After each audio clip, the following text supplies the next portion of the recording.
noite nós vamos ter o tema, como sempre, o estudo do Livro dos Espíritos, nas questões 216 e 217, e desenvolvendo o Evangelho, trazemos os traços de vidas pregressas, continuando o estudo sobre a família.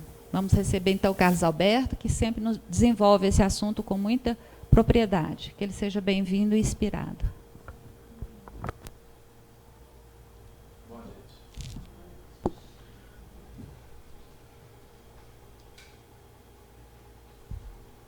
Boa noite para todos. Que Jesus nos abençoe. Para nós é aquela alegria de sempre estar de volta para estudarmos o Livro dos Espíritos aqui na casa de Kardec. Trabalho esse que aqui nós vamos completar 10 anos. Se a gente juntar com o trabalho que viemos fazendo em outra casa, no Werner, a gente vai estar completando 22 anos de estudo do Livro dos Espíritos, que é a obra básica da doutrina espírita. Livro esse que foi editado em 18 de abril de 1857. Nós estamos trabalhando com a obra a partir da segunda parte no capítulo 4, Pluralidade das Existências. Alguém vindo à casa a primeira vez? Seja bem-vinda, seja bem-vinda. A gente inicia também abraçando a todos os nossos amigos da Rede Amigo Espírita, companheiros internautas que nos acompanham através do site da FEAC, bem como através do chat do YouTube e do Facebook. É um motivo de muita alegria, e nós temos a Sony, que tem a responsabilidade de ser a mediadora, trazendo a participação do pessoal. E endereçamos também um abraço para a Cleusa, que é a nossa moderadora do chat, trabalhadora da Rede Amigo Espírita e da FEAC, e ela modera o chat para nós lá de Portugal. Então nós temos pessoas de várias partes do mundo que nos acompanham ao vivo, participando, endereçando perguntas, e a vocês que, quando estiverem em casa, acompanhando as transmissões, seja na terça, na quarta, na quinta, no sábado de manhã, vocês conseguem participar do chat, desde que vocês tenham uma conta no Gmail, no Google. Entrou logado, acessa com facilidade. A conta é gratuita, viu, gente? Pode entrar e participar. Aliás, todo o trabalho da FEAC, ele é um trabalho com Jesus voluntário. Tá? Então, aqui não tem nenhuma taxa, a não ser a taxa que se chama amizade. Essa é boa, não é? Então, tá bom. Sem delongas, nós estamos, portanto, trabalhando parecências físicas e morais, no capítulo Pluralidade das Existências. Na última semana, nós trabalhamos a questão 215. Estava no projeto trabalhar a 216, mas não foi possível. Então, hoje, nós vamos iniciar o trabalho com a leitura exatamente da questão 216. O Livro dos Espíritos, quem quiser adquirir, vocês podem baixar pela internet o PDF gratuito. Mas se quiserem adquirir, aqui na casa também nós podemos oferecer. Porque vale fazer a leitura prévia, fazer os estudos em casa, para a gente chegar aqui com a mente mais aberta para o trabalho. Então vamos lá. Kardec pergunta assim aos espíritos: em suas novas existências, conservará o espírito traços do caráter moral de suas existências anteriores? Quer que repete? Em suas novas. Então não é em sua nova existência, é em suas. Ou seja, todas as vezes que um espírito reencarna, ele conserva traços do caráter moral, dos caracteres que foram trabalhados, adquiridos em existências anteriores? Esta é a pergunta. Resposta dos espíritos. Isto pode dar-se. Se eles iniciam a resposta dizendo que isso pode dar-se, obviamente que nós vamos depreender que isso também pode não acontecer. Está claro? Então vamos lá. Continuando.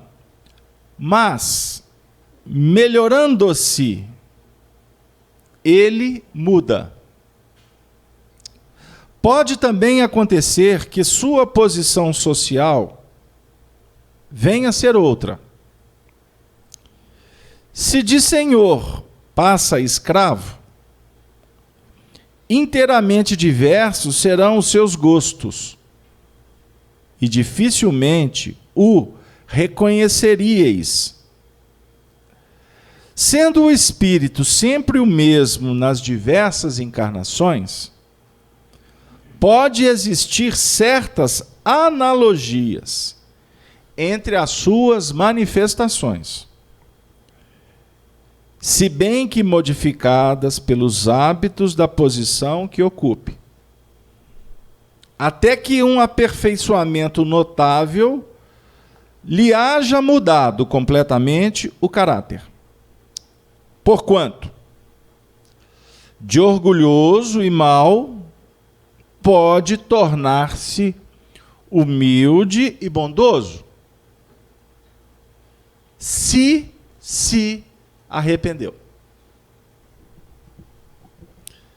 Então aqui nós temos um início de reunião que já aponta para nós uma direção desafiadora. O assunto não é simples assim de tratar. Por isso é que é bom estudarmos em grupo, para podermos construir o pensamento juntos. Nós vamos encontrar aqui nessa questão um aspecto importantíssimo para a nossa conversa. Na definição de Emmanuel, Nicolau, senta aqui, ó. Preciso de você aqui. Na definição de Emmanuel, no livro Pensamento e Vida, lição 20ª, nós somos herdeiros de milênios, gastos na recapitulação de muitas experiências análogas entre si, pois vivemos até agora quase que a maneira de embarcações ao gosto da correnteza, no rio de hábitos aos quais nos ajustamos sem resistência. O que o Emmanuel quer dizer aqui para nós? Que nós somos herdeiros do destino. Nós somos herdeiros dos milênios.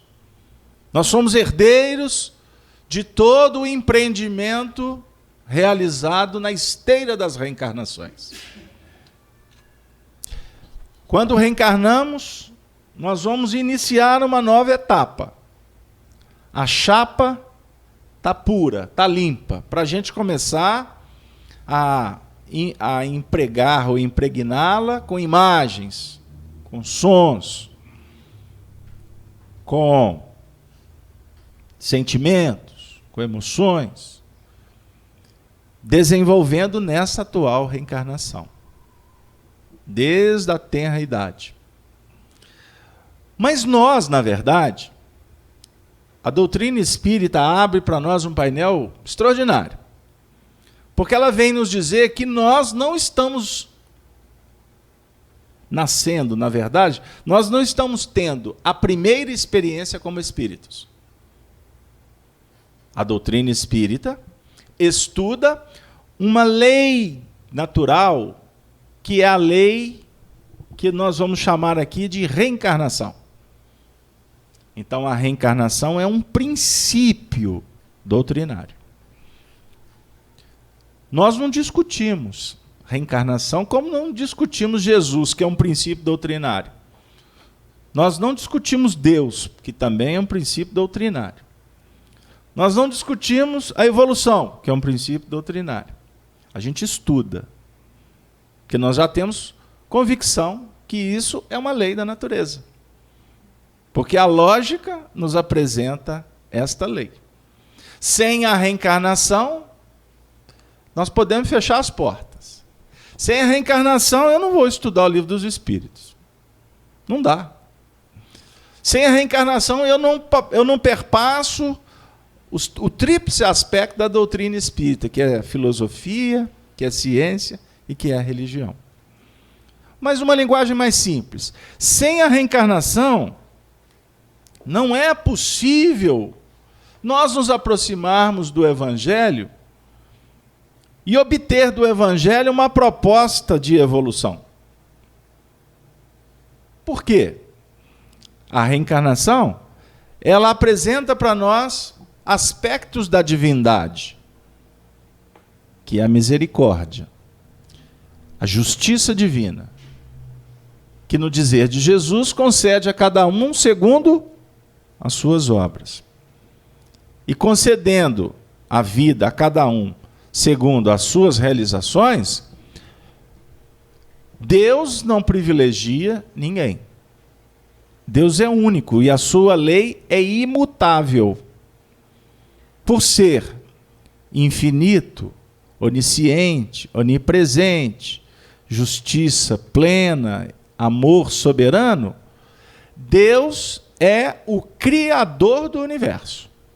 E o Espírito é aquele princípio que foi criado por ele para aprender, se desenvolver e se aproximar daquele que o criou. Então Deus nos concede o universo. Nos dá, portanto, espaço, nos dá tempo para que nós adquiramos a perfeição. E uma vida só é impossível, não é? Uma vida só, como nós vamos atingir a perfeição? Uma vida só, como nós seremos, vamos dizer assim, já que a gente vem de uma ideia que vamos ser julgados por juízes, por um tribunal, como que nós poderemos nos apresentar no tribunal, cada um de nós, para ser julgado de uma forma igualitária, sendo que somos diferentes? Cada um de nós somos espíritos que estagiamos em departamentos diferentes. Portanto, as lições são diferentes. Se as lições, o lugar, as pessoas com as quais convivemos, facilidades ou dificuldades que chegam para nós são bem específicas, como nós podemos discutir a justiça divina que dá a cada um segundo as suas obras e que a consequência das nossas ações, na concepção até agora que nós trabalhamos, vai nos conceder prêmios ou repreensão. Se vai premiar, é porque você fez uma coisa boa. Se vai te penalizar, é porque você não fez uma coisa boa, ou fez uma coisa má. Como é que fica aí essa história para mais de 8 bilhões de espíritos que reencarnaram? Como é que fica essa justiça divina? Que concede a um palácio e a outro a tapera. Dá a um escola e a outro nem livro o indivíduo possui. O indivíduo, uma criança nasce perfeita e a outra disforme. Não dá para discutir a misericórdia de Deus sem a reencarnação. Qual o objetivo da encarnação? Nós podemos citar a questão 161, 162, podemos citar a questão 132 do Livro dos Espíritos. E eu vou ficar na 132.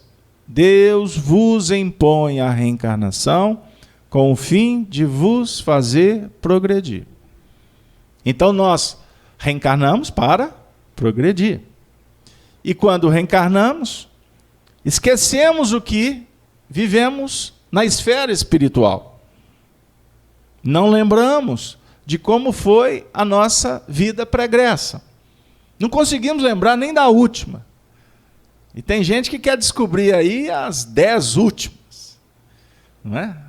E quando o assunto é vida pretérita, eu não tenho dúvida que muita gente acessou e vai acessar essa transmissão ou esse vídeo depois, porque tem interesse em saber sobre a sua vida pregressa. E o nosso foco aqui, por mais que a gente possa perpassar alguns aspectos, o nosso foco aqui é discutir e aprender com Kardec sobre essa questão de conservar traços de caráter, conservar a essência do aprendizado. O nosso bate-papo aqui tem a ver com aquilo que nós guardamos e que, por mais que não lembremos, eles são manifestos, eles se fazem reais, concretos, objetivos na nossa vida atual. Isso, para nós, é que é o importante. Por quê? O véu do esquecimento, e esse véu é um extraordinário, véu que cobre, né? Tampona, que esconde, que guarda. O véu do esquecimento, ele tem um papel transcendente, e foi por isso que Deus colocou sobre a nossa consciência, para que nós não acessemos o passado. Por quê? A reencarnação, ela é uma etapa que se abre no aprendizado. E quando nós mergulhamos na reencarnação, no atual estágio evolutivo, que somos ainda espíritos um tanto quanto infantis, primitivos, atrasados, nós não daríamos conta de ter acesso a informações que poderiam, por certo, atrapalhar a desenvoltura agora. Por exemplo, está vendo essa senhora aqui? Nós trabalhamos juntos. Não trabalhamos? Estamos aqui, lado a lado. Por que nós estamos lado a lado, Sony? Pode falar, Sony, eu vou beber água. Por que nós estamos lado a lado? Trabalhando agora, aqui na FIAC. Primeiro, pela nossa vontade. Segundo, pela nossa procura, pela nossa busca. Se eu não tivesse buscado e você também a mesma coisa, nós não estaríamos nesse momento juntos. Diz que tem que apertar o parafuso para ajustar, não é verdade? Mas eu queria mais. Eu queria que você falasse mais. Eu queria que você falasse que também existe uma necessidade. Qual a necessidade? Se estamos juntos, não estamos juntos por acaso. Eu estou falando juntos porque eu estou tratando nós dois aqui, porque na verdade é um grupo. Isso é um símbolo, certo? Para vocês ficarem tranquilos, porque eu não vou revelar nada que aconteceu no nosso passado, viu, Sônia?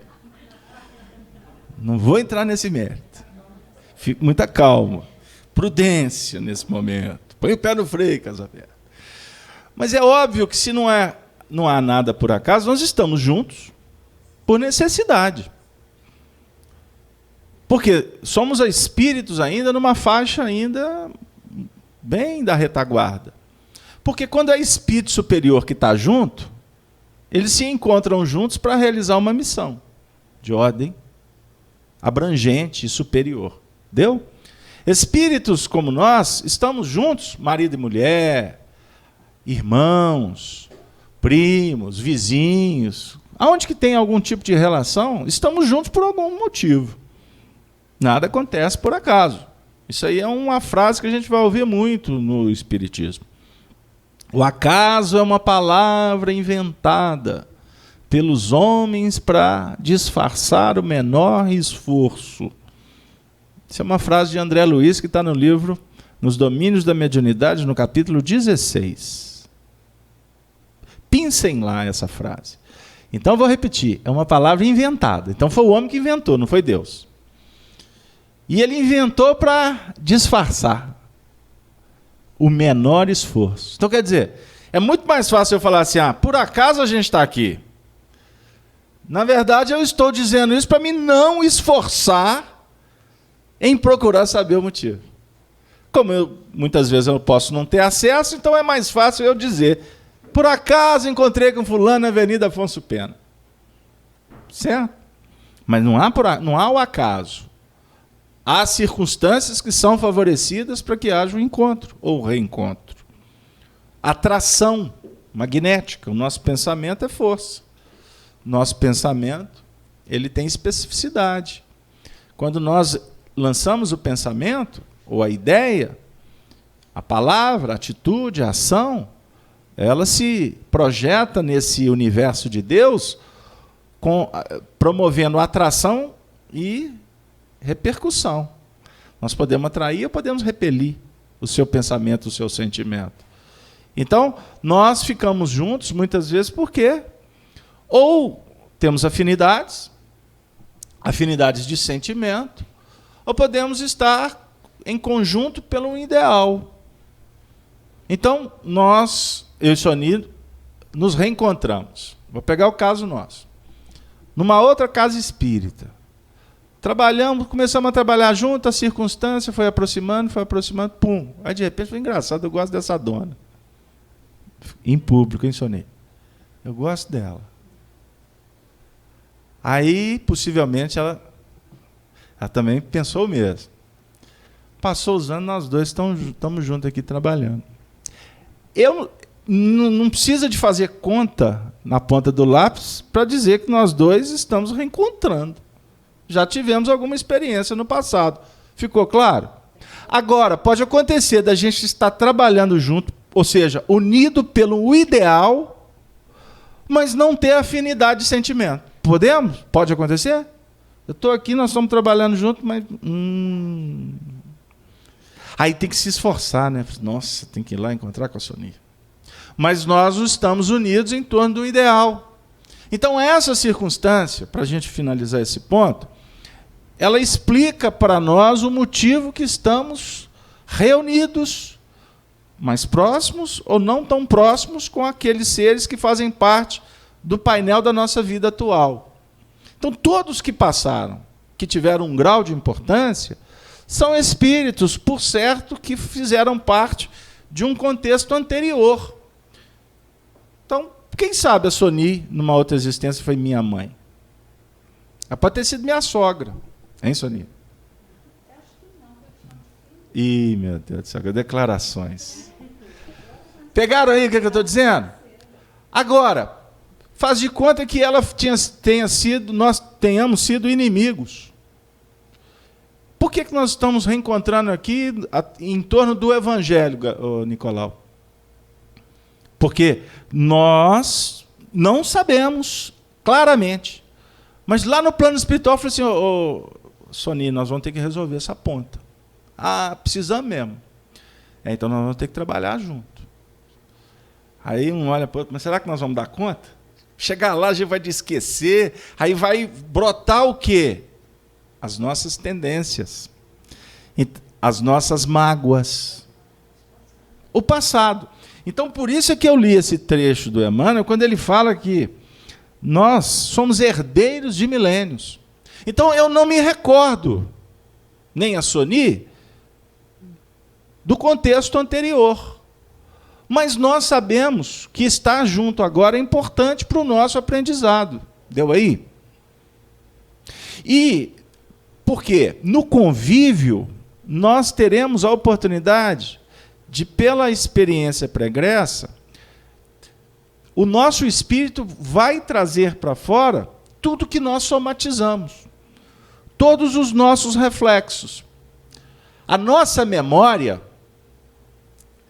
ou seja, a expressão da nossa mente, ela é desconhecida ainda por nós.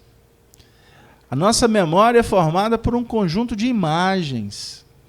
O pensamento que nós lançamos, ou a ideia que surge, A ideia pode ser fruto de uma imagem, de um reflexo que está guardado na sua intimidade, que foi tocado e ele esboça.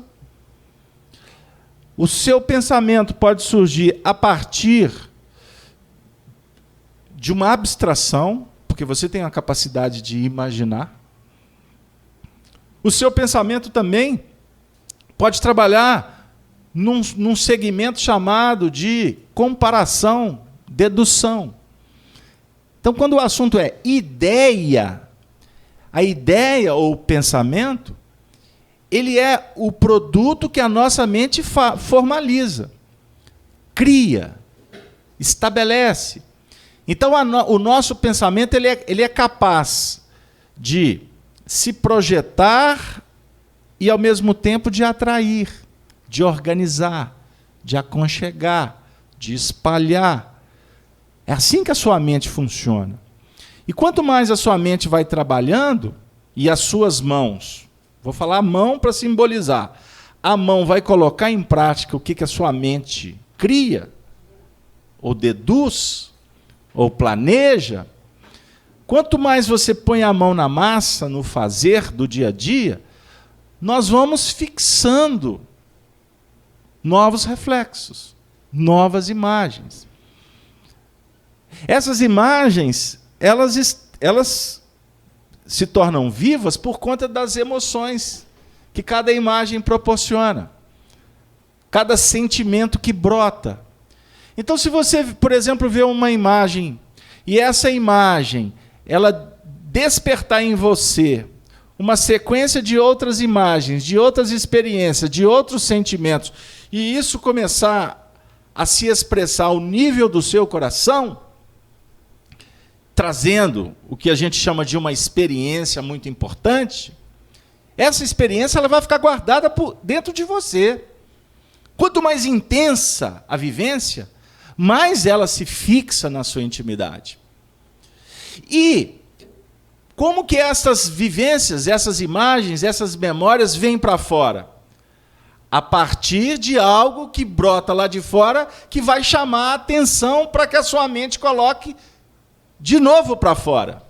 Por exemplo, a gente costuma dizer assim, engraçado, eu escuto uma música, e essa música, na mesma hora, traz uma vivência que eu tive lá quando eu tinha 7 anos de idade. E olha que eu estou com 72. Hein? Mas é escutar a música, a mente entrega na hora. O perfume, né? O cheiro, seja o cheiro agradável, desagradável. Ou seja, foram, por exemplo, uma forma que você registrou, e isso fica na sua intimidade, como se fosse uma sequência lógica de uma série de imagens que, na verdade, construíram um painel. Então, um pode lembrar daquela experiência pela música, o outro fala assim, é engraçado, eu lembro daquele tempo, eu não lembro da música não, mas eu lembro da roupa. Quem não se lembra do vestido de casamento? Casaberta não quer nem lembrar, hein? Você lembra da cor? Você lembra da grinalda? Você lembra do terno? Você lembra como é que foi a celebração? Eu estou falando do casamento ou do nascimento do filho. Vamos pegar uma data assim importante, em algum momento da nossa vida, a sua formatura.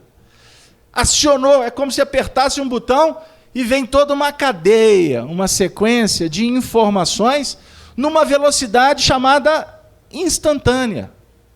Uma velocidade que caracteriza uma perfeição, uma rapidez, um instante que se faz eterno. Ou seja, o que aconteceu há 10 anos atrás, ele vem aqui e você vive isso aqui numa intensidade muito, muito forte, muito intensa.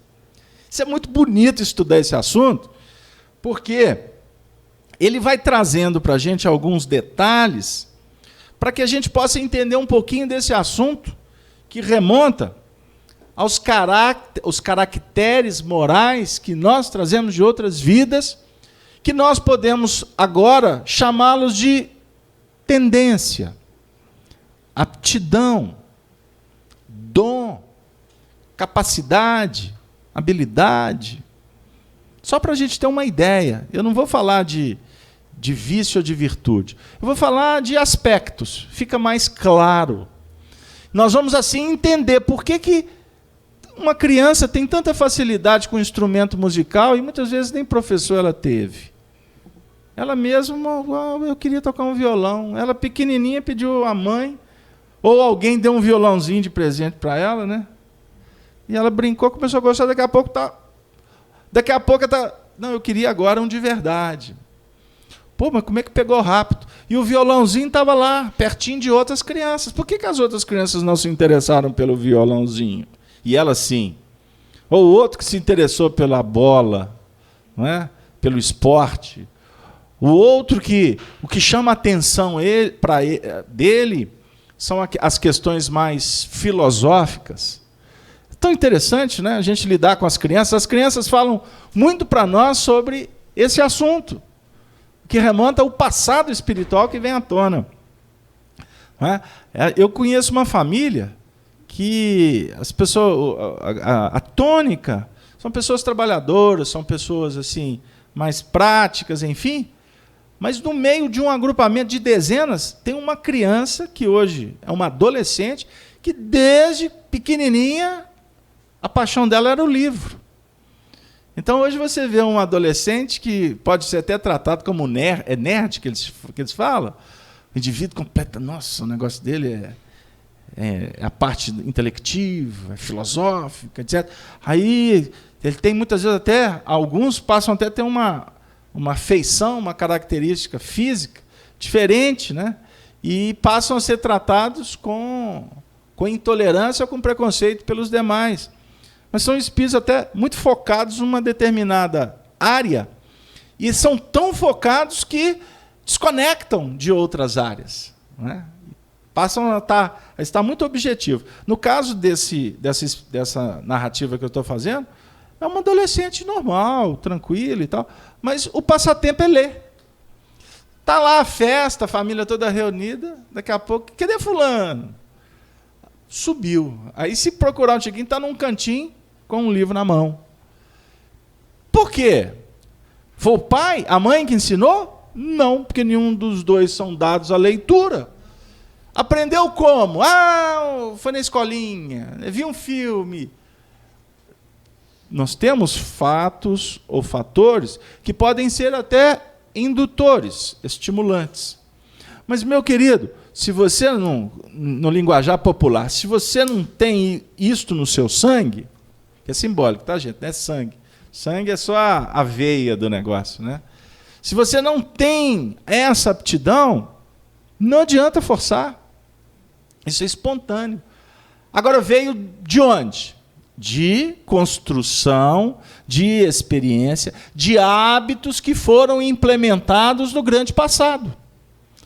Muitas vezes numa existência, ou em muitas existências, que o indivíduo ficou focado naquele segmento. E se desenvolveu, se capacitou. Aí o místico, o religioso, costuma dizer, isso é um dom de Deus. Se Deus desse dom, ele estaria, dom nesse sentido, porque Deus dá o dom e dá o tom, o dom da vida e o tom, que é a harmonia, para que nós aprendamos com ela. Mas o processo evolutivo ele não vem de fora para dentro. Deus não imputa no indivíduo uma habilidade para tocar violão, para ser maestro, para conhecer partitura, já que eu estou no campo da música. Esta fala é uma fala que expressa uma ignorância no que remonta ao assunto da evolução espiritual. Soni, como é que está o chat? Já que você foi minha mãe, Alberto, seja misericordiosa. Eu estou aqui até ajudando, solucionando algumas questões aqui mais fáceis, né? Porque a gente não pode interromper o tempo todo. Mas o Daniel, ele já está aguardando há algum tempo, ele fez uma pergunta assim. Se seria um erro uma mãe, um pai, né, que tem muitos filhos, se sentir mais afinidade por um do que por outro, e renegar, excluir esse outro, porque não tem tanta afinidade assim, ele deixa até às vezes, né, isso estou incluindo na pergunta, de ensinar certas coisas, de se dedicar mais àquele filho, porque não tem tanta afinidade com ele. Então, acho que a questão é essa, assim, se esse pai estaria, ou se essa mãe estaria cometendo um erro. Congela a pergunta e depois você me lembra. Daniel, eu peço paciência para você um pouquinho. Porque aí a gente vai entrar num território que já estava no planejamento, que está um pouco adiante. Vamos voltar para a questão que caracteriza as expressões da alma. O que nós expressamos, portanto, na verdade, são experiências vivenciadas. Se eu entrar agora no terreno das questões morais, se eu entrar no plano dos hábitos que trouxeram prejuízo para o ser, não é? Ou seja, a escolha, a implementação dessa escolha e as consequências dos atos, dos pensamentos, dos sentimentos, o que nós semeamos, nós teremos que naturalmente recolher num celeiro para aprender com isso. Nenhuma atitude fica perdida no tempo e no espaço. Se a atitude ela foi impulsionada por uma intenção, isso está escrito no livro da vida. Onde que fica esse livro, Casalberto? Qual que é a biblioteca? Não esquece a biblioteca. O livro da vida ele está dentro de você. Ele está dentro da sua intimidade. Nós podemos ler o livro do outro. Podemos, Marina? Como é que você lê o livro do outro? O que o outro escreveu no livro dele mesmo, estas frases, esses parágrafos, esses capítulos irradiam de alguma sorte. Vocês já viram aquela fala que a árvore é conhecida pelo fruto? A árvore não tem valor quando se fala em copa. O que tem valor na árvore são os frutos. Porque os frutos, a copa te atende. Te dá sombra, por exemplo, ou ela está bela, florida. Mas nós vamos conhecer a essência da árvore, não é pela casca, não é pela copa, não são pelas flores, é pelo fruto. Porque o fruto tem a síntese, tem a semente de todo aquele conteúdo da árvore. Fiz-me claro? Como que nós vemos o fruto ou o que está escrito no livro da vida do outro? Pelo comportamento dele. Não tem erro. Socialmente, nós podemos até maquiar. No centro espírita, é o lugar que tem anjo. Meu Deus, eu fico impressionado. O povo fala manso, é irmão para lá, irmão para cá. É bom na hora que vira a esquina, termina a reunião, aí nós vamos ver os espíritas. Estou brincando, viu, gente? Porque, na verdade, aqui não temos anjos. Nós temos aqueles que estão querendo estudar com os espíritos superiores, que são os que nós chamamos de anjos. Mas estudar com eles e colocar a lição em prática como eles colocam, vai uma distância muito grande. Tá certo? Porque eu venho para cá, eu leio, eu reflito sobre lições, que vão falar de virtudes, do bem, da luz, do amor. Ponto. Nós estamos, então, sendo fertilizados. Procurar o Espiritismo é dizer assim, eu preciso abrir o meu coração para me receber uma informação nova, que possa me ajudar, porque a vida está muito difícil aqui fora. Então, nós entramos aqui, em tese, com o coração aberto, pedindo assim, semeia, viu, gente? Semeia no meu coração, me dê informação. Mas quando termina a reunião, você fecha o livro, saiu do estudo em grupo, seja o que for, terminou a oração, o que vai acontecer com você? Você tem que descer do monte. Jesus não chamou os discípulos? Não chamou a multidão para subir ao monte? Será que a turma está lá até hoje em cima do monte? Não. Porque Jesus, depois que alimentou todo mundo, trouxe as bem-aventuranças. Aliás, não foi Jesus que alimentou, não. Eu tenho que fazer uma correção didática. Não foi ele que alimentou. Corretamente, para ser pedagógico com a passagem, ele perguntou para os discípulos assim: o que está acontecendo aí com a multidão? Aos discípulos, ele não sabia? Lógico que ele sabia. Mas ele queria que os discípulos entendessem. Aí eles entenderam. Senhor, a turma está com a fome das boas. O que Jesus perguntou para eles?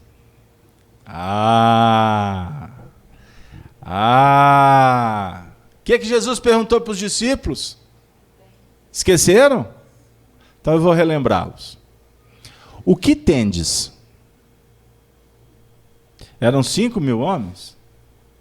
O que tendes? Senhor, nós temos aqui 5 pães e 2 peixes. Então vamos trabalhar com o que vocês têm. Aí o que Jesus faz? Multiplica os 5 pães e os 2 peixes.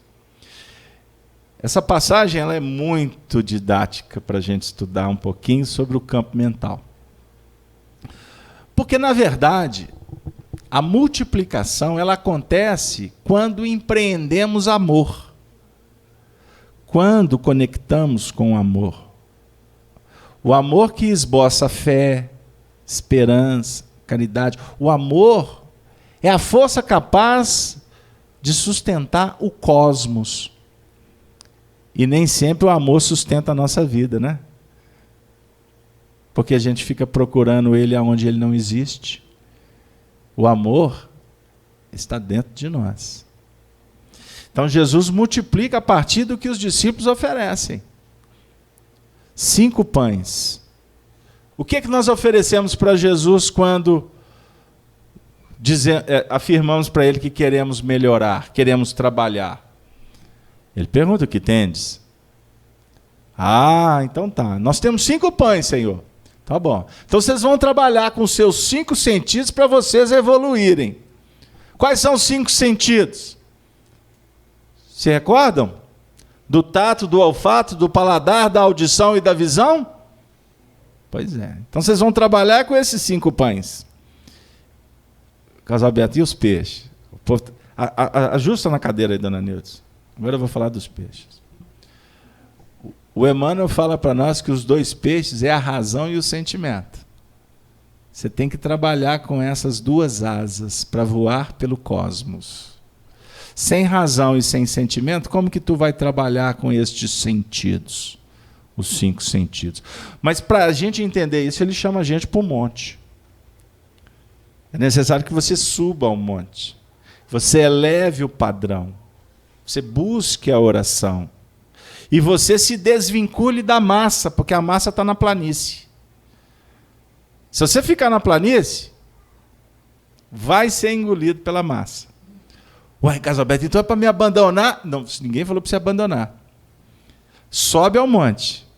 Estagia com Jesus. Agora se prepare, porque Jesus vai chegar um momento que ele vai falar assim: agora desçam. Agora vai. Vai lá fazer tudo que vos tenho ensinado. Olha que beleza. Ele falou assim, olha que maravilha, viu? No capítulo 8º do Evangelho de João, ele diz assim, no versículo 31, se permanecerdes na minha palavra, sereis reconhecidos como meus discípulos.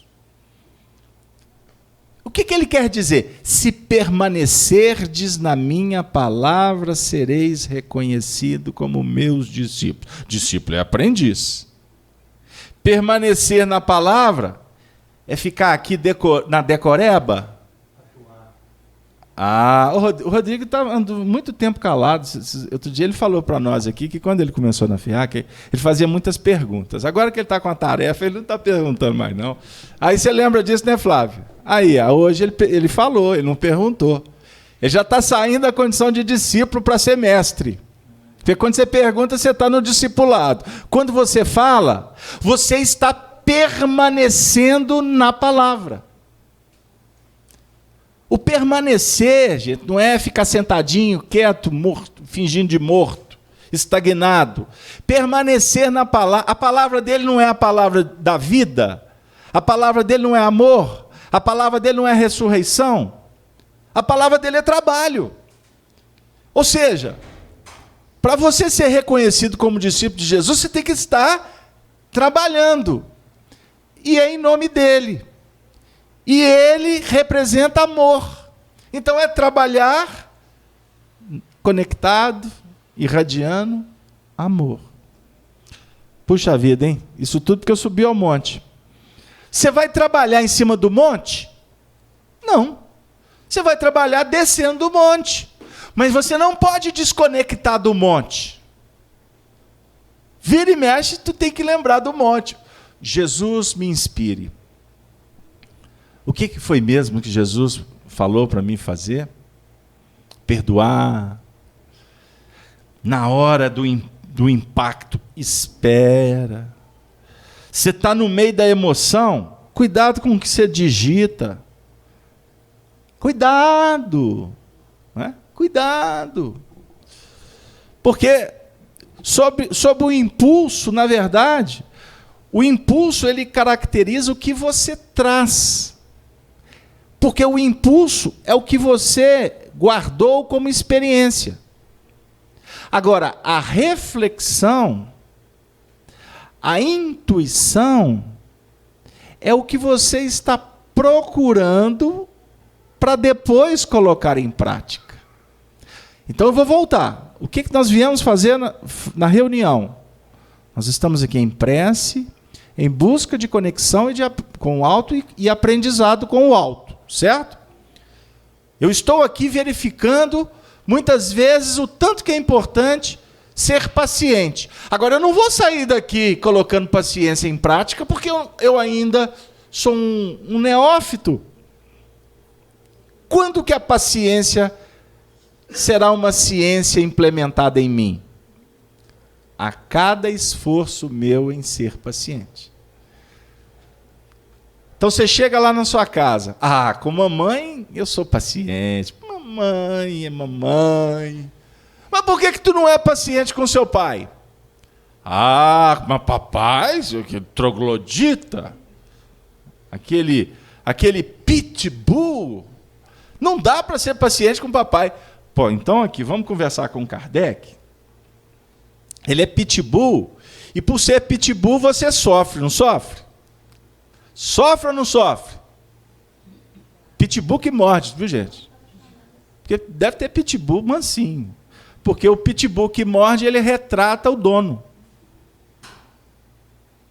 O animal doméstico retrata o seu dono. Ficou claro?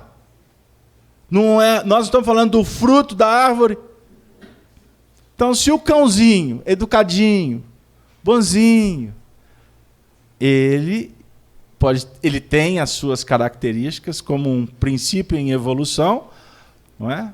Mas ele está sendo educado, entre aspas, ou domesticado para ficar mais ajustado. Eu tenho que falar domesticado, né? Porque se eu for falar educado, os cães, os animais de estimação já estão substituindo o membro da família até na cama. Imagina, daqui a pouco vai ter escola para cães. Alfabetização espiritual para os cães. Não é? Porque é assim que funciona. O indivíduo chega em casa, Marina, ele chega todo. Trabalhou, lutou, esbravejou pela rua, aí abre a porta do apartamento. Aí vem a cadelinha, aí ele até agacha. Filhinha, pimpanzinha, aí beija, abraça a cachorrinha. Aí daqui a pouco ele levanta, vem a mulher. Boa noite. Tem uma inversão de valores aí, não tem não? Isso é só para a gente pensar.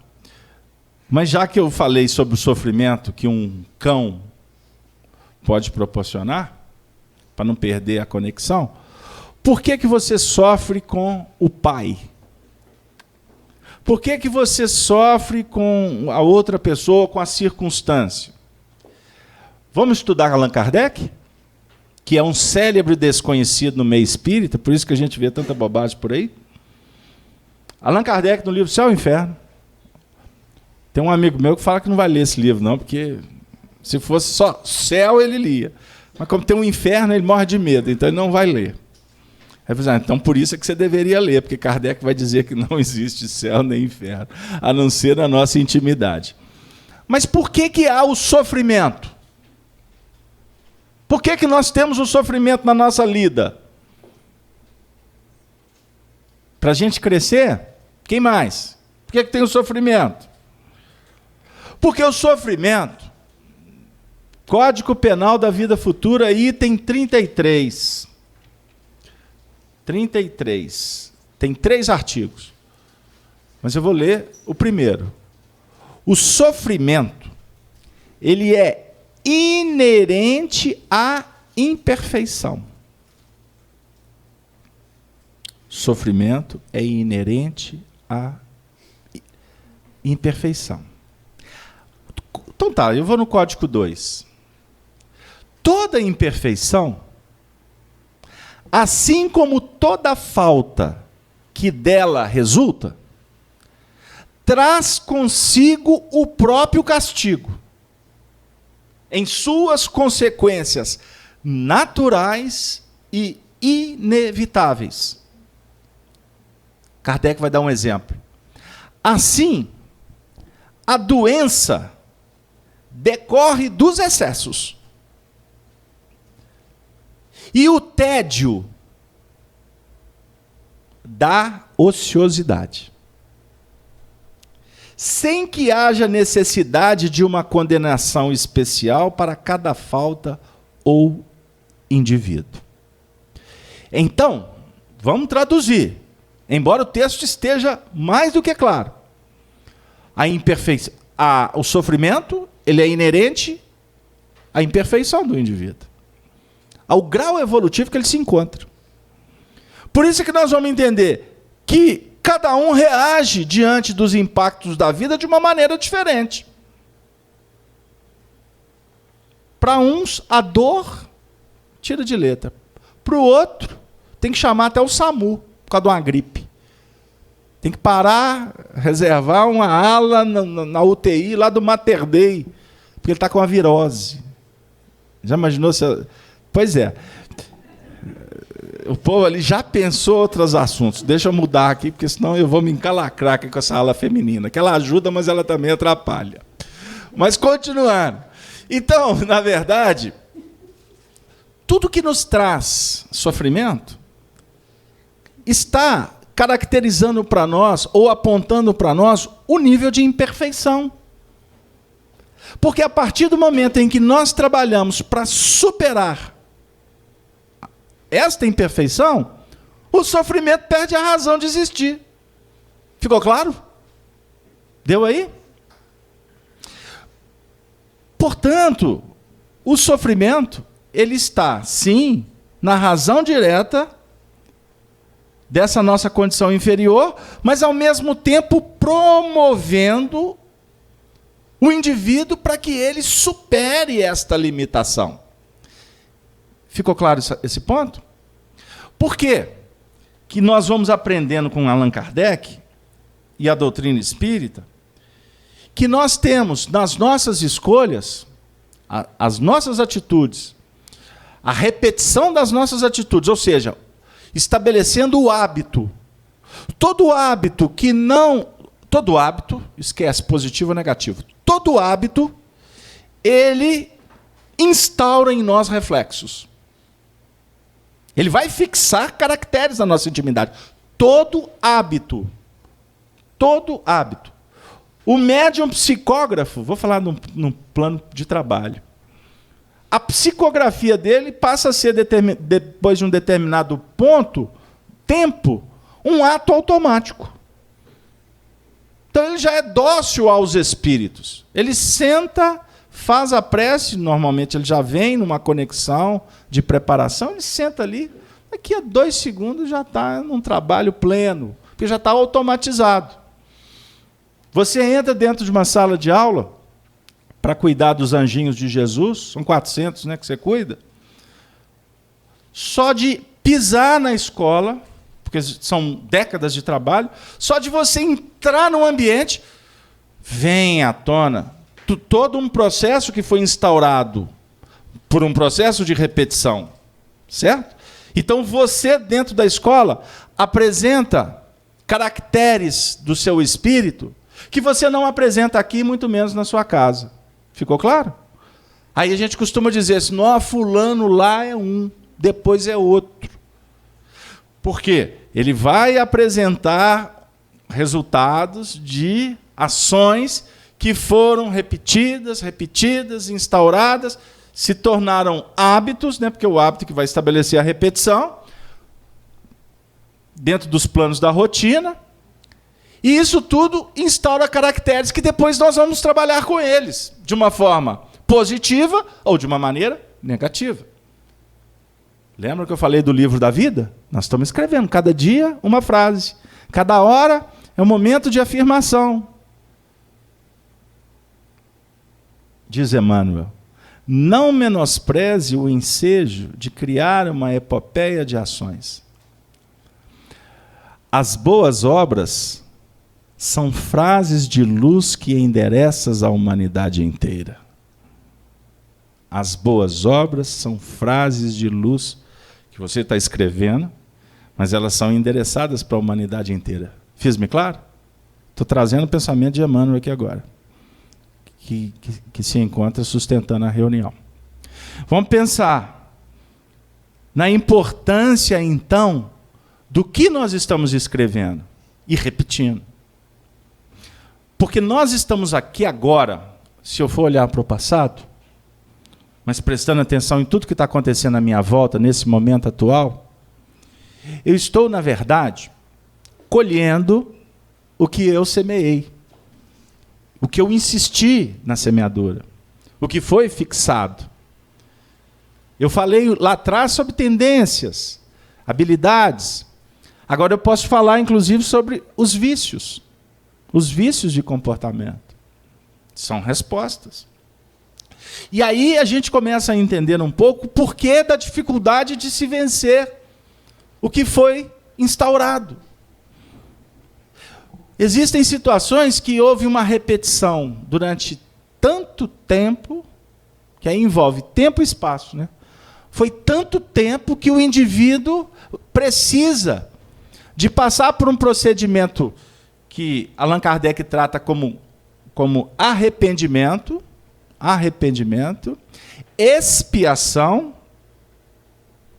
e reparação.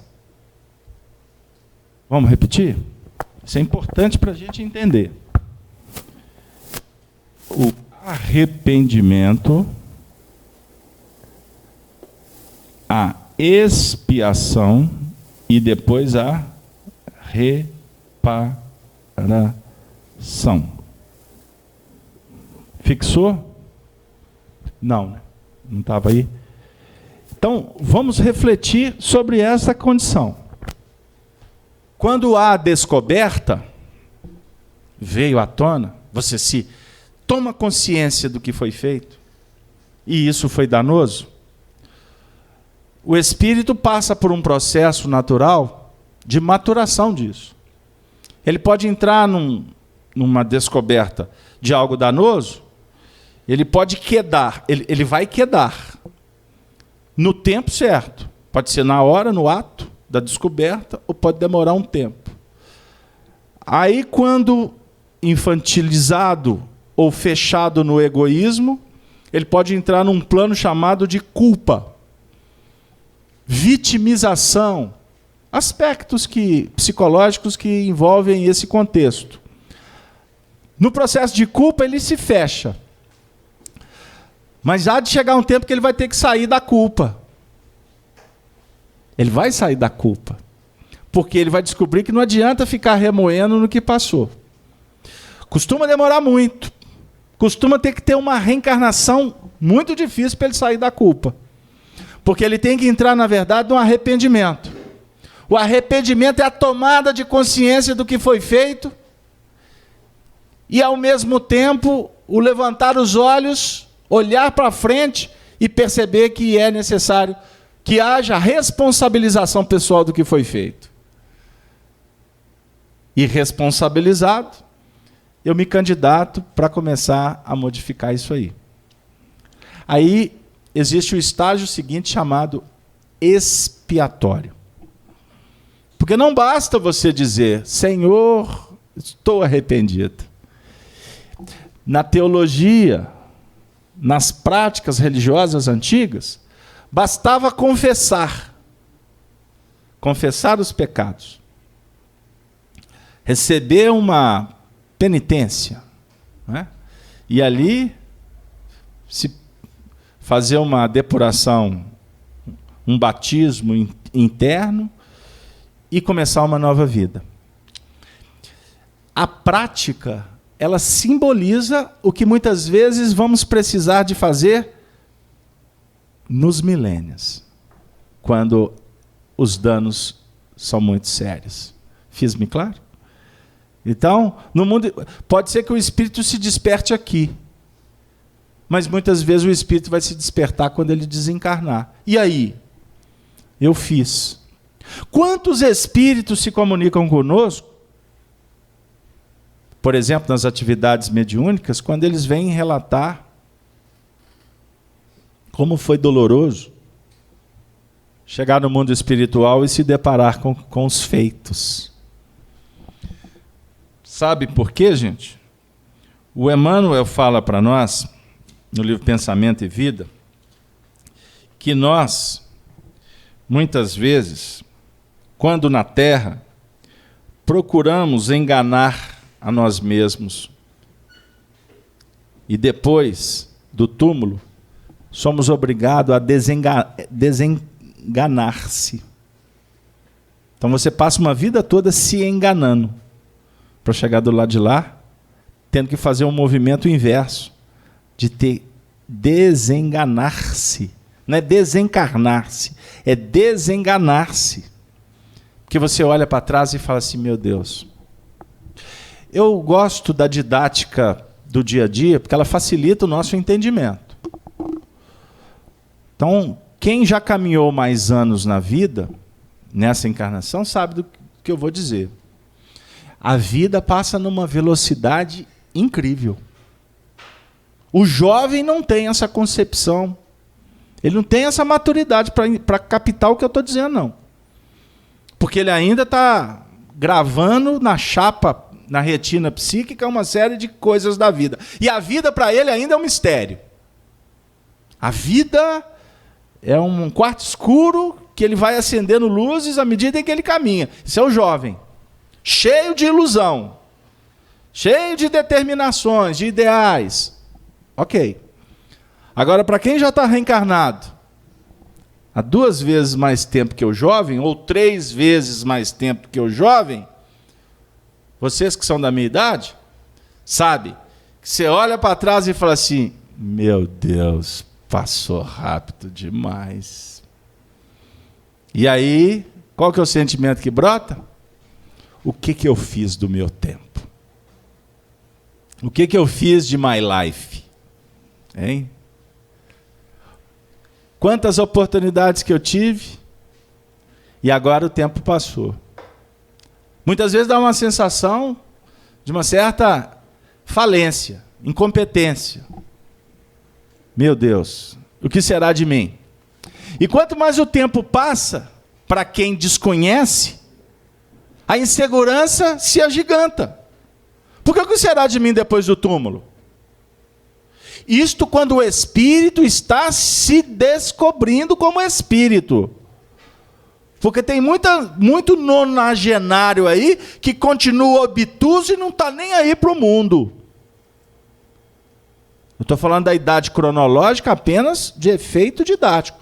Porque existem jovens que já têm a capacidade de pensar como um ancião. Então, a idade cronológica ela é didática. O que eu quero dizer? Existem muitos velhos que são crianças. Como existem muitos jovens que já são anciões, no sentido de sabedoria, não estou falando de vitalidade ou ausência de forças. Há um adágio dos antigos que é extraordinário. Meu avô repetia muito. A vida seria perfeita se o novo soubesse e o velho pudesse. A vida seria perfeita. Por que Deus nos impõe a reencarnação? Com o fim de nos fazer espíritos que compreendem a sabedoria da vida. Vou falar assim para ficar dentro do contexto que eu coloquei. Pegaram bem aí? Se a gente trabalhar no sentido filosófico mais prático, porque a parte científica, de falar da memória, dos departamentos, dos reflexos, pode ficar um pouco confuso para quem está começando. Mas é só ter paciência que devagarzinho a gente vai entender o que vem a ser ilusão e o porquê da desilusão. É o binômio que o Emmanuel apresenta. A vida é isso aí. Você está caminhando, envolvido por ilusão, daqui a pouco desilusão.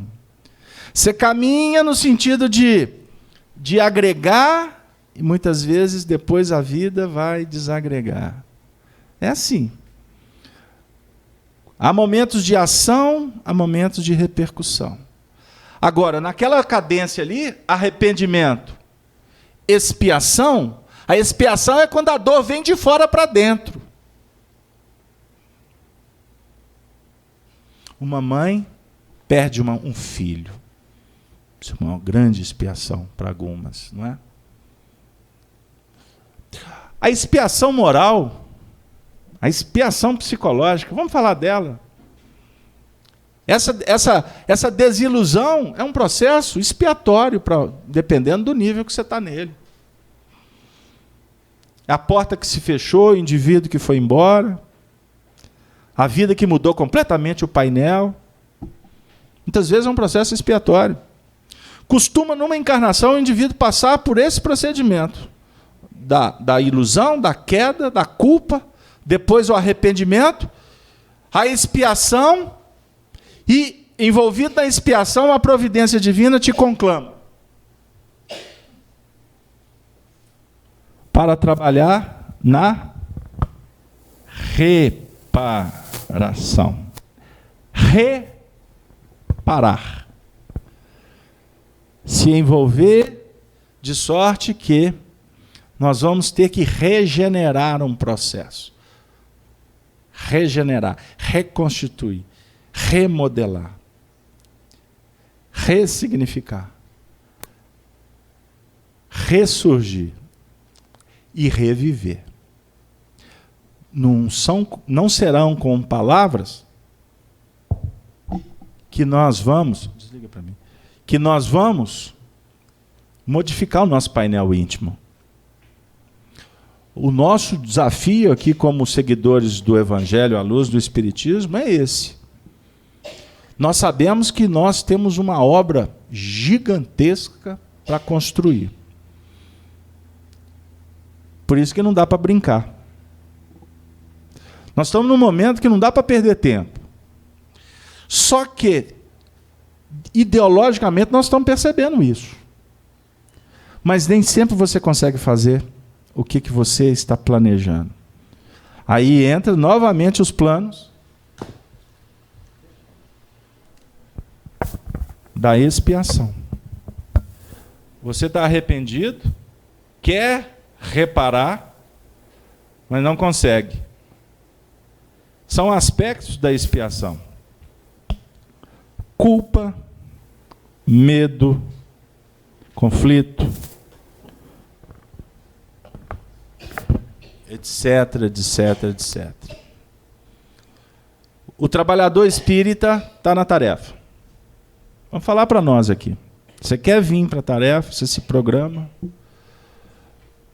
mas aparece um monte de problema. Você se prontifica a mudar o seu palavreado. Mas você está tão condicionado com determinadas expressões que de vez em quando escapole. Isso eu aprendi com Honório Abreu. Ele falava assim, espírita está querendo fazer curso de expositor. Aí ele faz curso, pega técnica, oratória, retórica e etc., como é que fala em público e etc. Mas quando ele está fora do centro espírita, o palavreado dele é dos piores. Como se falava antigamente, a linguagem do cais, do porto. Isso é uma expressão lá da Idade Média, para falar que a linguagem lá na nobreza era diferenciada. Porque as máscaras eram bem postadas, né, bem colocadas. E lá no cais do porto, o palavreado era dos mais baixos possíveis. E eu costumo dizer que o palavreado do cais do porto se instaurou na sociedade atual. Esses movimentos surgiram lá na década de 70, Gino. No processo que a juventude foi implementando, da época pós-rock and roll, naquela época que surge o movimento hippie. Ali começou a um movimento de busca de libertação psicológica, dentro de um contexto social e etc, etc, etc, etc, que a gente conhece. Mas essa agressão, ela foi tão... Esse grito se ecoou tanto que na década de 80 se instaurou uma moda que dava poder, era bonito falar palavrão perto de uma sociedade que vinha de um tradicionalismo, de uma ortodoxia. E eu tive a oportunidade de acompanhar isso. Então, hoje, à luz do Espiritismo, eu falo desse assunto com propriedade, porque eu vi esse movimento acontecer. Vocês são novos, vocês estão pegando só a consequência. Então, hoje, o que a gente vê na sociedade é um total desnivelamento. No dizer do Divaldo Franco, achei muito interessante a expressão dele, que nós vivemos um momento social de uma verdadeira alucinação psicológica e espiritual da sociedade. Alucinação da sociedade. Então, inverteu-se os valores. A minha filha foi num ambiente social e perguntaram para ela assim, você não fala palavrão? Nós estamos observando você não fala palavrão? Ela devia ter 11 anos de idade na época. Na cabeça dela, ela nem entendeu direito o que estava sendo questionado para ela. Aí falaram assim, mas se você frequenta aqui, você vai ter que aprender a falar palavrão. A minha filha chegou lá em casa e perguntou para nós. E nós tivemos que esclarecer. Por quê? Falar palavrão, ou escolher a nossa maneira de expressar, isso é uma questão que caracteriza os seus... que vai falar muito sobre os seus ideais de vida. Então, eu, particularmente, fiz uma seleção. Isso para mim não serve. Não serve, porque imagine se na sociedade eu solto as minhas aqui e eu tenho uma obrigação, uma responsabilidade aqui diante desse microfone. Uma hora vai escorregar, não vai? Não? Mas se eu falo lá fora, uma hora escorrega aqui. Ah, então eu vou ser hipócrita. Eu mudo o discurso para não falar palavrão. Não, espera aí. Vamos esclarecer. Não existe hipocrisia, existe seleção. O que você quer para você? Então, quando eu estou usando uma questão, exemplificando com a expressão mesmo, com a palavra, eu estou falando que todos nós aqui somos santos porque não falamos palavrão? Não. Mas existe uma série de procedimentos que você vai investir para mudar um painel, que é um painel muito amplo. Captou, Nicolau? Então você naturalmente vai dizendo assim, isso aqui é bom, isso aqui não é bom. Isso aqui eu quero, isso aqui eu não quero.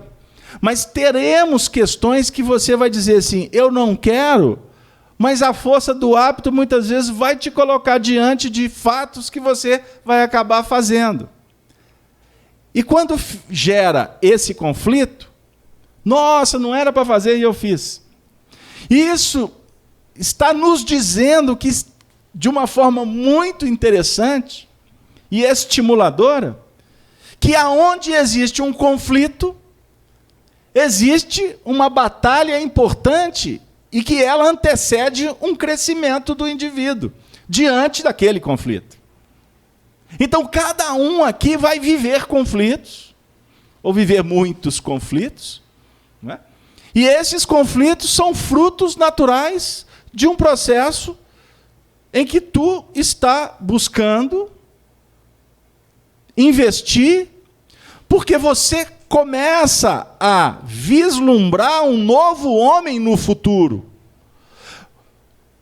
É como se você fosse criar um arquétipo.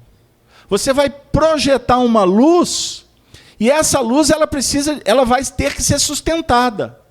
Quando você for escrevendo no livro da vida, cada palavra, cada frase, cada ação, cada sentimento. O que isso vai definindo para nós que a luta não vai ser simples, ela vai ser complexa. Porque quantas coisas precisamos de mudar? Quantas coisas precisamos de melhorar? Qual que é o referencial para o espírita de evolução? Qual que é o tipo mais perfeito que Deus colocou para a humanidade? Jesus. All right. Ok, Jesus. Será que nós vamos demorar quanto tempo para ficar apenas olhando para esse tipo perfeito, esse modelo, na condição de admiradores emocionais, acreditando nele como um tipo ou um espírito que o tempo todo está à mercê dos nossos interesses, das nossas fragilidades? Aquele Jesus que todas as vezes que eu estiver lá no fundo do poço, eu vou ficar assim, vem cá, Jesus, pelo amor de Deus, que a barra está pesada. Até quando que eu vou pedir para ele milagres? Eu estou doente, Jesus vem me curar. Eu estou sem dinheiro, Jesus vem me dar uma grana. Até quando? Não é isso que o Espiritismo propõe para nós. O Espiritismo diz assim, ele é o tipo mais perfeito. E o Espiritismo esclarece para nós que ele, por ser o modelo da humanidade, nós precisamos de compreender os seus ensinos para viver conforme ele está dizendo que é uma boa viver. Sereis reconhecidos como meus discípulos, por muito vos amardes. Ah, então tá bom, Jesus, eu vou amar todo mundo. Não é assim. Ele vai nos aproximando, ele vai aproximando, vai nos envolvendo como um grande amigo e nos dá carinho no momento de fragilidade. Isso ele faz. Ele não é irmão? Ele não é amigo? O amigo é de todas as horas, e principalmente das horas ruins. O que, inclusive, nas horas ruins, a gente percebe quantos amigos que nós temos, né? Porque na festa, quando você está com dinheiro no bolso, na hora que tu está no fundo do poço,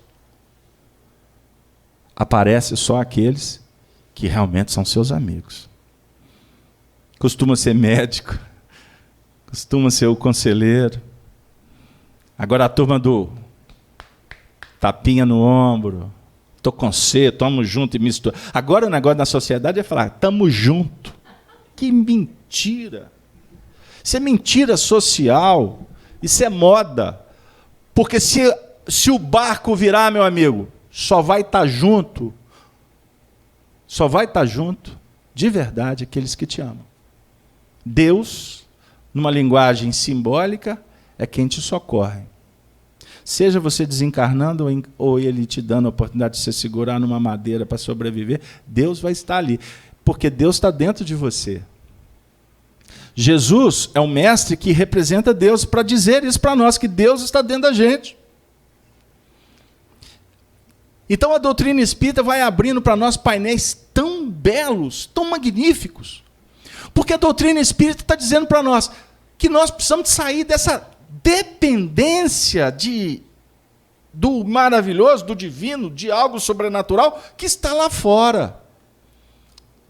A doutrina espírita está nos mostrando que a felicidade, ela é possível, e na verdade ela é estado de alma.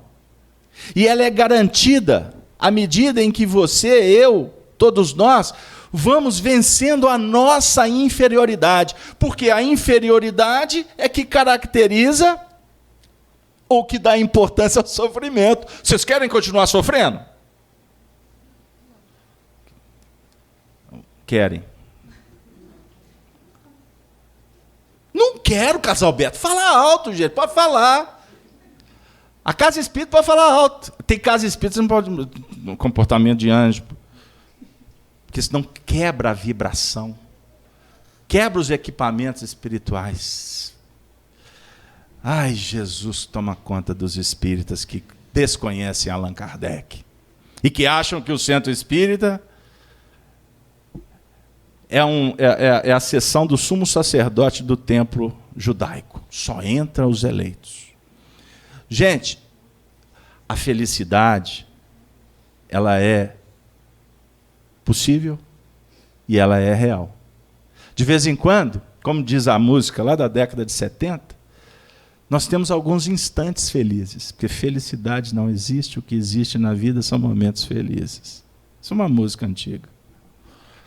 Nós temos lampejos, nós temos momentos de felicidade. A gravidez. Que momento mágico. O reencontro com a alma que amamos. O estar perto de quem tem a ver. São instantes felizes, que nem sempre nós valorizamos, porque nós priorizamos a ilusão para depois ter que viver a desilusão. E a verdade está à nossa frente. E nem sempre a gente quer vê-la, senti-la e, portanto, valorizá-la. Afirma Jesus que devemos valorizar o que é simples. O reino do céu é das crianças. A fé tem que ser do tamanho de um grão de mostarda.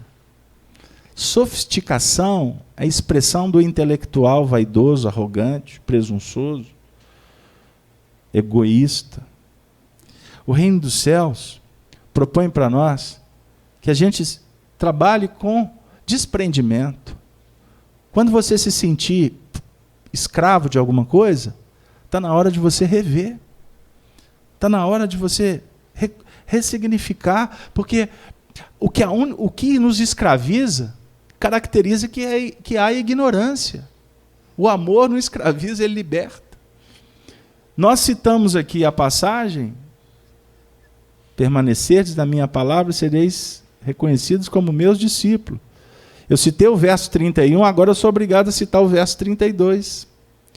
Conhecereis a verdade, e a verdade vos libertará. Permanecer na palavra do Mestre é sintonizar com a verdade. E a verdade liberta. O amor projeta o ser para o infinito. O amor operado, caridade, nós vamos fixar, portanto, novos caracteres do bem. E nessa prática, Jesus, que é o tipo e modelo, passa a ser o nosso referencial, e ele vai tomar corpo. Ele vai deixar de ser uma imagem fugidia, uma abstração. Ele vai deixar de ser filosofia. Jesus passará a ser vida. Vida. Eu vim para que tenham vida e tenham com abundância. Como que Jesus passa a ter vida? É quando você fizer o que ele te coloca como uma proposta e não como obrigação. Porque se for na obrigação, não é com Jesus. Obrigação, mando que vem de fora, muitas vezes é imposição das trevas. Faça o bem, que você estará materializando Jesus na sua intimidade. Estará cada vez com ele dentro do seu coração. Então, se nós estamos vendo Jesus lá na frente, chega um momento que nós precisamos de nos conscientizar que nós precisamos de estar com ele. E só estaremos se fizermos. Não adianta discutir. Não adianta debater. O negócio é fazer. Ufa. Questão 216. Eu termino perguntando: trazemos os traços das vidas pregressas? Trazemos ou não trazemos? Na próxima semana, eu vou contar uma história do Chico Xavier, que nos ajuda a entender um pouco da unificação entre duas vidas ou duas encarnações, para que a gente possa tirar algumas conclusões, até de ordem prática, no porquê de muitas coisas que estão acontecendo conosco agora. E aí fica como tarefa trabalhar a questão 217. Combinado? Que Deus nos abençoe. Muito obrigado a todos. Que possamos voltar em segurança para os nossos lares. E me despeço de todos os nossos amigos web amigos. Muito obrigado. Soni, a palavra é sua.